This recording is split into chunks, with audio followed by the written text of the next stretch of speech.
Welcome to the Capitol News. I'm your host, Alex Cries. Today is Wednesday, October 14th, 2020. Thank you so much for joining me. The title of today's podcast, Election October Surprises. Some of this will overlap what we spoke about on Monday. What's the market pricing in? Who knows? There's a couple weeks left. Well, there's a few weeks left, I should say, until November 3rd, Election Day. At this juncture, we already have close to about 15 million votes already cast, which is basically record-breaking, and this might be a record-breaking turnout. So it's really still a jump ball. I am still leaning that this is most likely going to go to the Biden-Harris ticket at this juncture. Of course, barring some sort of huge October surprise that would benefit Trump, which of course could happen. This is the year 2020. A lot of things have already taken place in the month of October. So a few weeks is going to feel like an eternity, and I'm sure it's going to feel like that for a lot of Democrats and Republicans who are really paying close attention to these elections and are really pulling for their respective candidates. Again, when you take a look at the Electoral College, it is a big uphill battle for President Trump to win re-election. It was an uphill battle for him as well during the 2016 campaign, but the stars were aligned for him, I believe, in 2016. They very well could be this time around too. I just don't think to the same degree. He was the outsider in 2016. He could say a lot of things because he wasn't there. Now he is there and has been there for going on 4 years. So there's a record to stand by. There are some things that the president and his administration deserve praise and applause for, and I try to do my best to give him credit where credit is due. It's just unfortunate that over the past several months, in the midst of this pandemic, the economic crisis, I really disagree with a lot of what the president has done and how he's continuing to conduct himself with his rhetoric, divisive rhetoric, misleading words, knowing that he's misleading the people, as we know through Bob Woodward's tapes with respect to COVID-19 and his reaction. The tweets, the president is his own worst enemy. I think if he was much less divisive in his rhetoric, and if he would just stop tweeting, he would have a much better chance of winning re-election, and probably quite easily, to be perfectly honest with you, but he just can't get out of his own way. And I think a lot of the country is sick and tired of it. What's going to come out of his mouth next? What is this guy going to tweet next? Why can he just not sit down and shut up and do something? Why does he always have to steal the spotlight and suck the oxygen out of the room? And I think that it's just Trump fatigue for a lot of people. And, you watch, and I hope, especially at this juncture, you're flipping through the stations, that you're watching Fox, that you're watching CNN, that you're watching MSNBC. I really hope that you are, because it's important to get different takes. But what you're going to see when you flip through these stations, you're going to have some reporters, some journalists on the ground in some of these swing states talking to a lot of voters, people who have voted, people who are in line to vote, people who are going to be voting. And it really cuts both ways. And what I mean by that is you have Republicans who voted for Trump in 2016 who are not going to be voting for him again because they're tired of what he does, what he says, his tweets. They're just sick and tired of it. They don't like the deficits. They don't like the spending. They don't like the trade wars. They don't like the expansion of some government employee benefits. And they have a leg to stand on with that argument. So they are not going to be voting for Trump again. They're going to cast their votes for Joe Biden. You also have Democrats who crossed the line last time. They didn't like the status quo. They didn't like Hillary Clinton. They gave Donald Trump a chance. Well, they're going back home, if you will, because they don't like the results. They gave him a shot, and now they're saying, we don't like what you did. We don't like what you're doing. We're going back home, and we're going to vote Democrat, meaning Joe Biden, Kamala Harris. Then, because the Democrats are lunatics as well, there's a lot of Democratic voters who maybe voted for Hillary Clinton in 2016, but they're crossing over to vote for Trump, if you can believe it. Why? Because they are ashamed of how the Democratic Party has acted over the past few years with an animus against Donald Trump. And that's a valid argument too. So the question becomes, on a net-net basis, and furthermore, not just on a net-net basis, but of those people, are there going to be more that are sick and tired of Trump going to Biden, or are there going to be more Democrats sick and tired of how the Democratic Party has behaved over these past few years, and now they're going to vote for Trump? But that's what you have to ask. Not just who feels that way on a net-net basis, but who's actually going to vote. And that's the question. That's the question. And as we have been seeing over the past few days with early voting opening up in several states, long lines. Georgia, Texas, waiting in line for hours, which to me is a disgrace. It should not take that long. So these states better get their act together. And hopefully that's the case. But I guess it's a good thing that a lot of people are voting early, so a lot of this can be worked out, so it's a much smoother process come Election Day. Now, every state is, of course, different. They have different windows as to how long early voting can take place. Some will shut the doors for early voting a day before Election Day, a couple of days before Election Day. It's all different. You can find this online easily. Various sites that tell you early voting states, their window, how to do it, where to go, all that stuff. So if you're looking, you can easily find that. But if there's big turnout, I would have to think that that's going to help the Democrats. Because Donald Trump is the president because there was low turnout. And really low turnout in a few states. Democrats just stayed home. Or they crossed the line and voted for Trump. Pennsylvania, Michigan, Wisconsin. Right now, all of the polls, if you want to believe them, are leaning heavily towards Joe Biden. That's sort of that blue wall. And if Joe Biden wins and regains that blue wall that Hillary Clinton lost 4 years ago, well, that's all basically an open shut case as well for a victory for Joe Biden. He would just have to carry a couple other states, maybe one or two other states. He could swing Iowa, he could swing Arizona, claim Nevada, and that's pretty much all she wrote. And Donald Trump can take Texas, Florida, North Carolina, Georgia, Ohio, and he still couldn't get it, which we discussed when we did our podcast on the Electoral College map math. That's why it's such a high bar now for Trump to win re-election. Can he? Absolutely. And there doesn't even have to be an election October surprise that occurs between now and Election Day.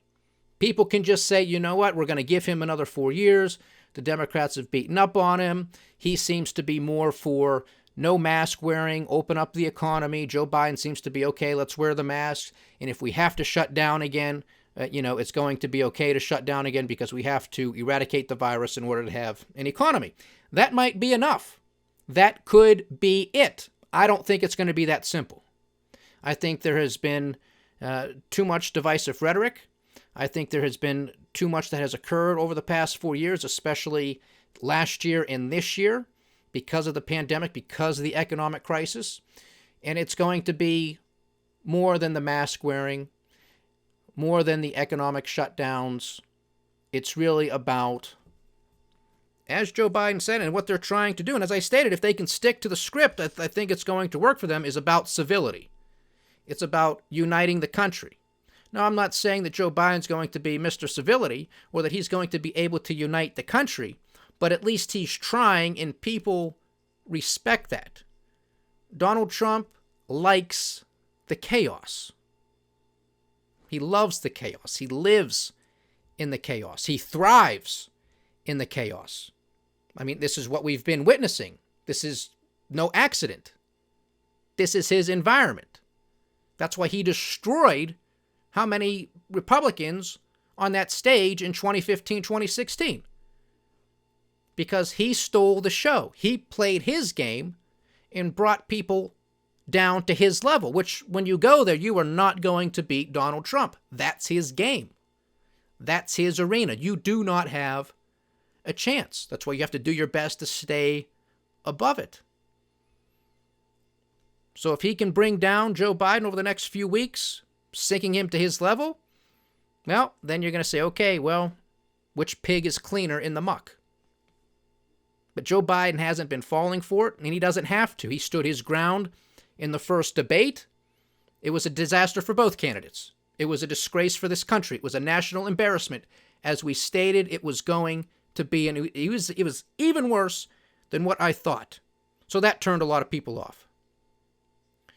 Now, both candidates separately are going to be having a town hall debate tomorrow evening. President Trump, I think, will be on NBC, and former Vice President Joe Biden will be on ABC. I'm sure it's at the same time, and I can only imagine how the president, Thunder Thumbs, will be waiting in the wings come Friday morning to tweet out that his ratings were better than Sleepy Joe's. Even if it's not true, he will tweet something out about the ratings. Everybody wanted to watch me. Nobody wants to watch Sleepy Joe. Something like that will most likely take place, even if that's not true with respect to the ratings.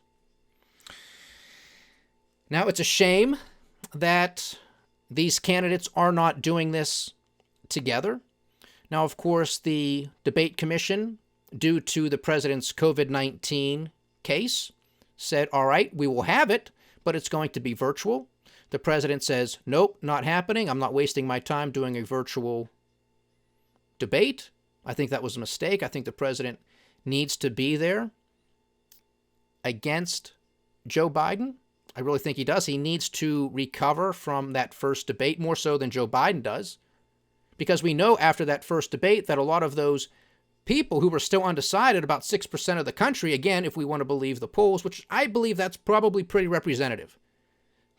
I really don't think there's a lot of people out there who are still sort of on the wall, on the fence, waiting to pick a candidate. You've witnessed this for the past 4 years. You either want 4 more years of it or you don't. And that's pretty much how it's going to be. The enthusiasm, I'm sure, is much more behind Donald Trump.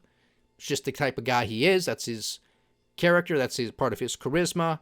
His base absolutely loves him. Joe Biden, sure, he has support. And if a lot of these people are, these early voters, they seem to be leaning Democrat, at least that's what we're being told. We'll, of course, find out in a few weeks. But if they are Democratic voters and they are voting for Biden-Harris, well, then Donald Trump has got a lot of work to do, despite the existence of what probably is an enthusiasm gap, where Donald Trump leads in that. But that's just not going to be enough. People are like, we just don't want 4 more years of it. It's not that we're enthused about Biden-Harris. We just don't want 4 more years of Donald Trump. So this is more of a referendum, as I have been stating here for months. It's all about Donald Trump, and that's exactly how he wants it. Or does he? We'll see how if he can pull it off in a few short weeks.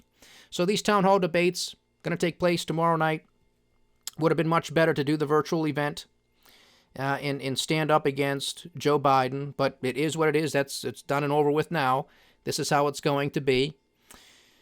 Again, as I stated following the first debate, because of the disaster that it was, I stated how devastating it could potentially be for both candidates, but specifically Trump, for a member of a town hall to stand up and ask a question, but at the same time demand an apology from the president and from Joe Biden on their performance, because nobody learned much of anything during that debate. Too much interruptions, too much screaming at each other, too much talking over each other. Chris Wallace couldn't get control of it, the moderator of the first debate.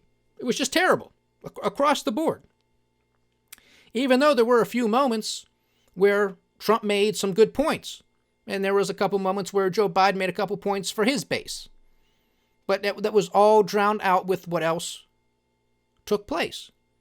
So a candidate, an individual, could stand up and ask a question and at the same time demand an apology. We deserve better. Would the president apologize? I don't think he would. Now, he could still be asked that, even though he's not up against Joe Biden tomorrow evening. An individual could still stand up and demand that he do apologize. And they could demand an apology for a lot of things. You're on tape, Mr. President, with Bob Woodward, downplaying this thing. The American people deserve to know the truth. We don't panic. Did you panic? We need to know what's going on. We need to have a plan. We will trust you if you tell us the truth. But if you lie to us, then how can we trust you? And this goes to the issue of credibility. He is the little boy that cries wolf. And there's a couple more stories that came out today that basically sing that same song. One of them being the unmasking news coming out over the past couple of days. This is in regards to the president claiming that he was spied on by the Obama administration, that there was the unmasking event that occurred with respect to General Flynn and others. You know, the Trump administration has also unmasked, if you will, American names too, since Donald Trump has been president. That has occurred over his administration. Is that a crime? Is that sedition? Is that treason? Because the Department of Justice put a prosecutor on this case, and the results are there's nothing there. No actions are going to be taken. Now, you can say, well, that's just further evidence of a deep state cover-up, or it could have been overblown by a man who exaggerates everything. Now, you take your pick. Now, I think there's a lot of corruption in our government throughout. There's no question about it. And a lot of these things that might come out or may not come out, but if there are things that do, you have to question the timing of it, because we're only a few weeks away from the election. President Trump has been there for 3.5 years. Now we're supposed to believe all of a sudden, a couple weeks before an election, now all of this is breaking news? I don't think so. You're the boy who has cried wolf one too many times. I am not going to believe you. It's going to have to be very, very compelling evidence. Not from you. Not from you. It's going to have to come from other parties. It's going to have to be validated. I just don't like it. This whole thing stinks. Then we have a story from the New York Post with regards to Joe Biden and his son, Hunter Biden, the one who was involved with Burisma, the Ukrainian gas company, and some other dealings over in China, and I'm sure elsewhere. Well, supposedly, a computer repair guy has a laptop. It's Hunter Biden's. Nobody ever came to get it. There's emails. There's photos on it. He had to turn it over to somebody, and now that information is being leaked out. Not yet verified. And another interesting sideshow to all of this is Facebook and Twitter are not allowing this story from the New York Post to be circulated on their platforms at this time, pending verification. So that raises a whole host of other issues and other questions as to what those platforms are doing and how they are going to be operating from here on out. Do they want to be neutral and anybody can go on there and say pretty much everything with the exception of some sort of form of hate speech or inciting a riot or calling for some form of violence? Other than that, it's fair game. These are big questions. And this, again, is this coincidental that they are doing this a few weeks before the election? I mean, we talked about this a few weeks ago with our podcast, Social Dilemma, talking about social media and how easy it is and how cheap it can be for campaigns and foreign actors, or even an individual who has deep pockets. But they don't have to be that deep.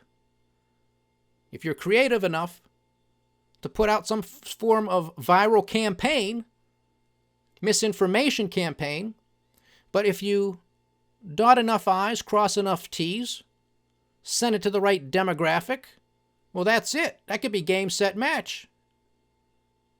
Put a little conspiracy out there, misinformation, disinformation, flat out lies. But it's something that you know that people want to hear and see on a certain side, the Democratic side, the Republican side. And that thing is going to spread like wildfire. Lies can travel around the world before the truth even gets out of the gate. That's a problem.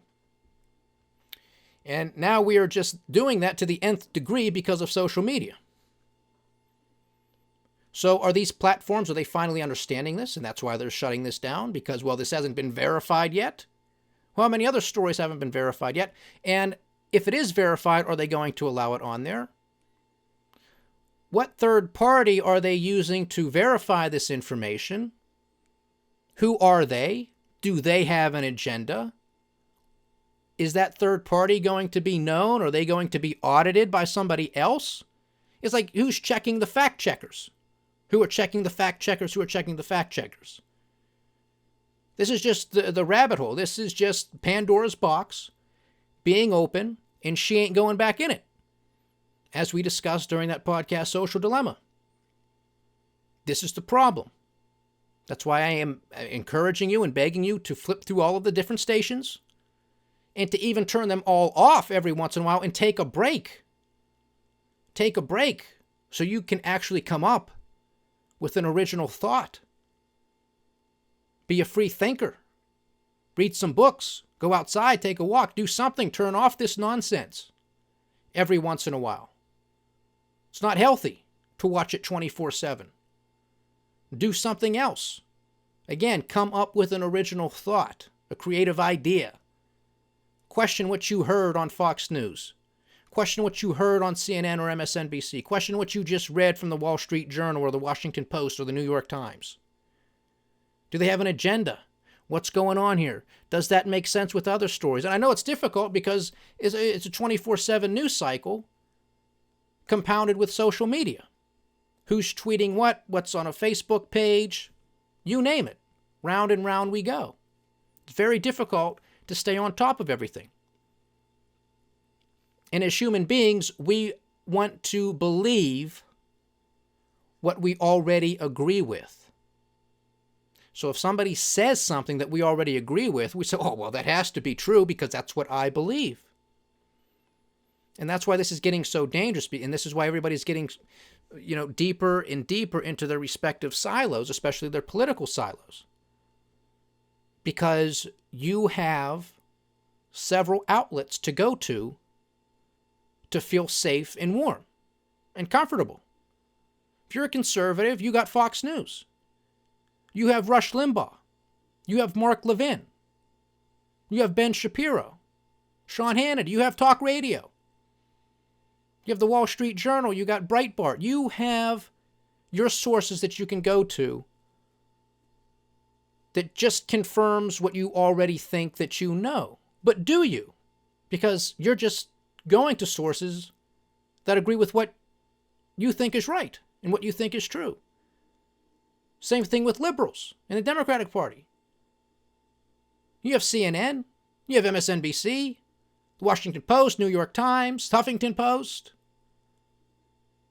You have your whole host of media outlets that you're going to flock to because those quote-unquote analysts and commentators are going to say the same things that you agree with.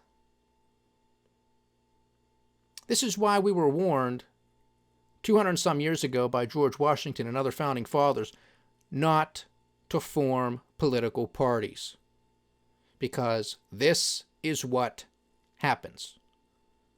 The country, the best interests of the country, moves down several rungs on the ladder. And the party comes first, and winning comes first, and winning comes first at any and all expense. Even if that expense is the country itself, and that is exactly what we are witnessing today. This is not Donald Trump's fault. This has been in the making for the past few administrations, but this president is not rising to the occasion to unite this country. He is not taking the wisdom of Abraham Lincoln, who he likes to compare himself to, that a house divided cannot stand. No, this president fans the flames, tries to scare his base to death, and basically all other Americans to death, of the Democratic Party. They're socialists, they're communists, they're going to destroy your towns, they're going to destroy your suburbs, one after the next. Well, how are you going to work with these people if you should win re-election? By saying that they're going to destroy the country. Like I asked the question the other day, what do you want them to do? Put him on a train, send him to Auschwitz? Seriously, what do you want him to do? What do you think is going to happen? You think that they're just going to go away?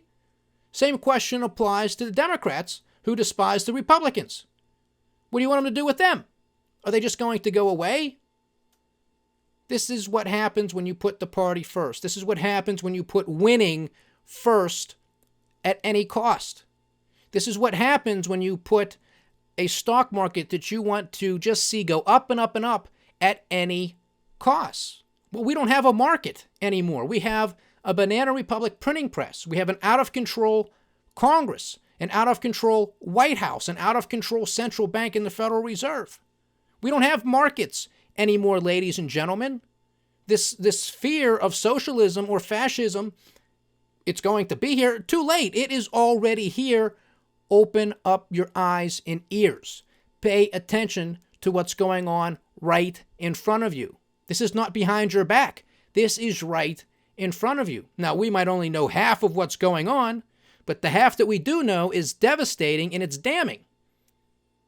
And it is destroying this country and so many others around the world because they're all doing the same thing. Put your country first. And of course, both candidates say that's exactly what they're doing. But they're not. Talk is cheap. The circus, they know how to put on a good show. I told you this months ago. During the respective conventions. The RNC, the DNC. They're going to hit those key words that you want to hear, that turns you on, that gets you going. They're both going to do it. And then you're going to vote for them. And the same crap is going to take place, and you're going to scratch your head another 4 years. Well, why didn't anything get solved? Oh, I know. It's those damn Democrats, or it's those damn Republicans. And round we go. Never getting off of this Ferris wheel, this carousel. Never getting off of it. We'll do something else in another 4 years. We'll give somebody else a try. No, you won't. No, you won't. Because there'll be somebody with a nice haircut and a nice smile, in a nice suit, or a nice skirt, and you're going to say, oh, well, let's give him or her a shot. And they will have an R or a D after their name. It's not about the country anymore. It's about these parties, and it's about winning at any cost. Hypocrisy does not matter. We have that right now with Judge Amy Coney Barrett, who I believe is qualified to be a justice on the Supreme Court. I have asked this audience many times to go to supremecourt.gov and listen to oral arguments, because during that session, you will hear the various justices asking the attorneys various questions, what they want to know, and you'll get a sense as to who these people are. They're not all radicals. They're not crazy people. That's what the politicians want you to believe. That's what the Republicans want you to believe. That's what the Democrats want you to believe. These people have an understanding and a passion for the law and for this country. Now, where they might come down politically speaking is another thing, but they do have a lot of respect for the Constitution. And the Constitution does a good job of keeping everybody in check to some degree, even though a lot of the Constitution has been shredded and trampled over, and shredded and trampled over again. Which reminds me,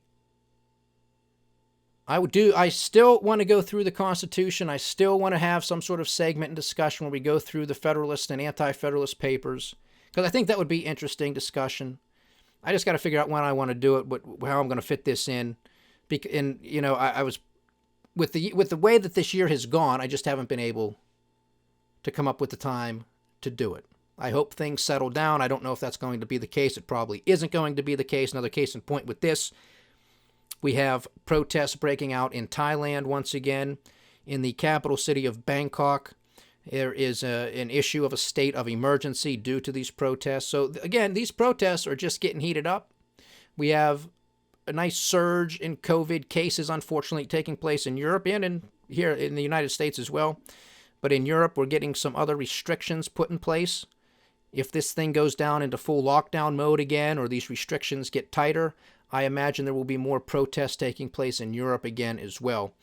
We are far from out of the woods with all of this stuff. And some of those protests could turn into an October surprise because it could come from a country where we have not seen protests before, or maybe it is a country where we have seen protests before, but now they're kicking it up a notch, and it really hurts the economy, really throws things into a tailspin. That's why it's called a surprise. We don't know. Might be absolutely nothing. And of course, going back to some of these emails and everything else from Biden and Hunter and this, that, and the other, of course, we have Rudy Giuliani back in the news claiming that drip, drip, drip over the next several days, there's going to be more of these emails and photos or whatever dropped. I mean, we've heard of this before, too. You remember the impeachment and, the attorney for the president, Rudy Giuliani, globetrotting all over the place, picking up information, saying, I have information, we're going to release it. Was that ever released several months ago? No.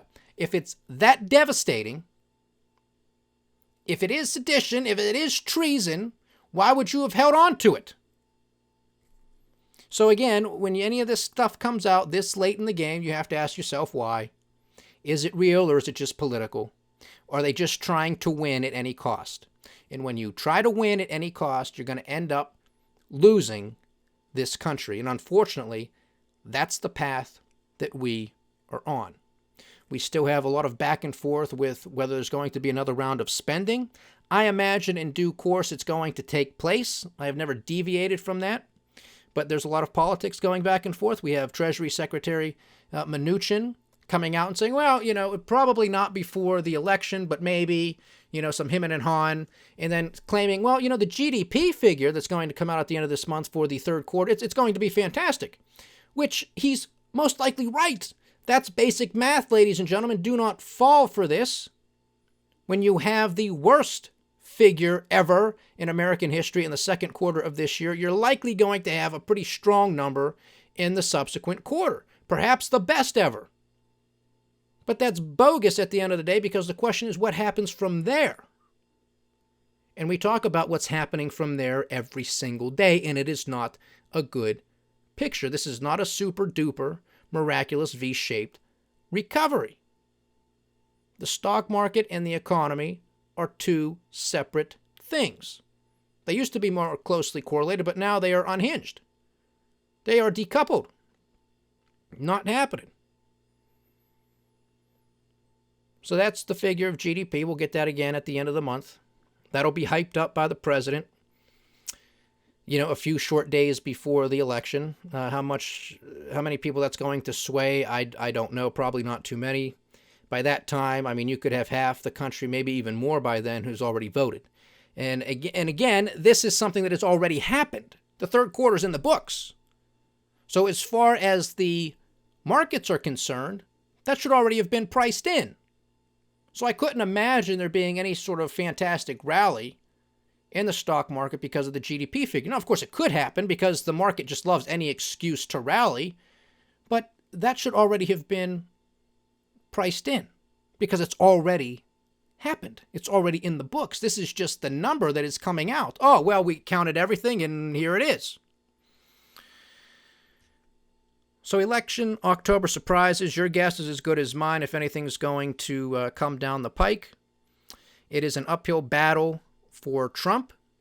He pulled an inside straight in 2016. He's going to need a royal flush this time. It can happen. It can happen. I just, as long as I think it's sort of steady as she goes, stick to the script, Biden and Harris, I think they can end up over the finish line.